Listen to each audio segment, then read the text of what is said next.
बात आज की चैनल के कार्यक्रम आर पार में मैं सुरेंद्र चतुर्वेदी आपका स्वागत करता हूं। दोस्तों, क्या सचिन पायलट अब नकारा निकम्मे नहीं रहे?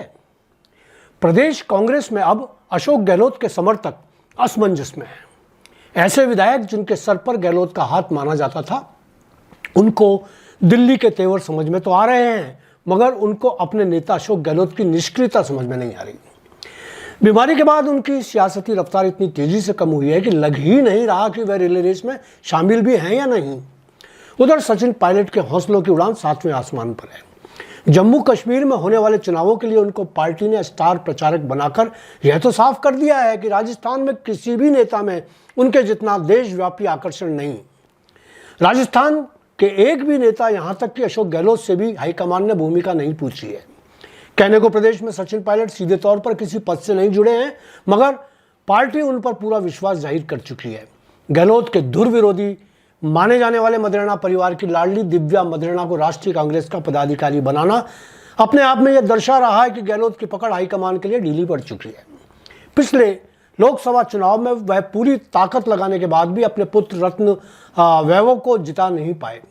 शायद यही हार उनके प्रभाव को कम करने के लिए पर्याप्त साबित हुई है। जो नेता मुख्यमंत्री रहा हो, वह जब एक विधानसभा में ही अपना रुतबा कायम न रख पाया हो, तो उससे पूरे राज्य का नेता कैसे माना जा सकता है। लोकसभा चुनावों में सचिन पायलट की टीम ने चुनाव जीतकर यह सिद्ध कर दिया कि वह ही मोदी के चेहरे को शिकस्त दे सकते हैं। अब जबकि 6 उपचुनाव सर पर है, माना जा रहा है कि सचिन के धावकों को ही मैदान में उतारा जाएगा। यह भी पूर्वानुमान लगाया जा रहा है कि 6 में से शायद ही कोई सीट भाजपा के हाथ में जाए। ऐसा होने के बाद सचिन को कोई और इम्तिहान देने की जरूरत नहीं पड़ेगी। हरियाणा चुनाव में टिकटों के बंटवारे पर प्रलय मची हुई है। राजनीतिक पंडितों द्वारा हरियाणा राज्य भाजपा के हाथ से निकलने की बातें दावे के साथ कही जा रही हैं। ऐसे में वहां भी गहलोत की राष्ट्रीय छवि के किसी भी उपयोग की सूचना नहीं है।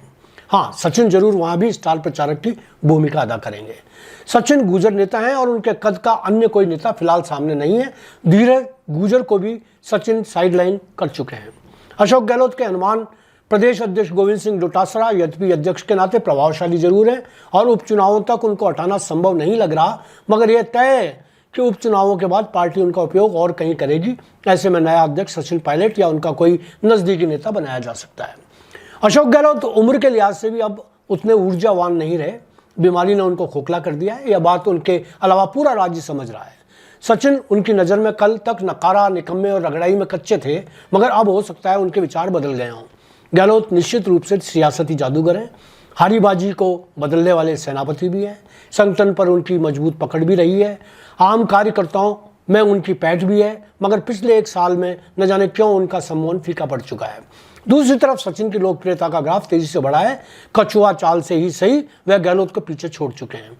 देखना होगा कि हाईकमान इन दोनों नेताओं के बीच शक्ति संतुलन बैठाए रख पाता है या नहीं। दोनों नेता एक दूसरे को पचा पाते हैं या नहीं। गहलोत अपनी प्रतिष्ठा को किस तराजू में तोल पाते हैं। इन सवालों के जवाब जो भी हों, सच्चाई यह है कि सचिन के अच्छे दिन शुरू हो चुके हैं। आज इतना ही, धन्यवाद।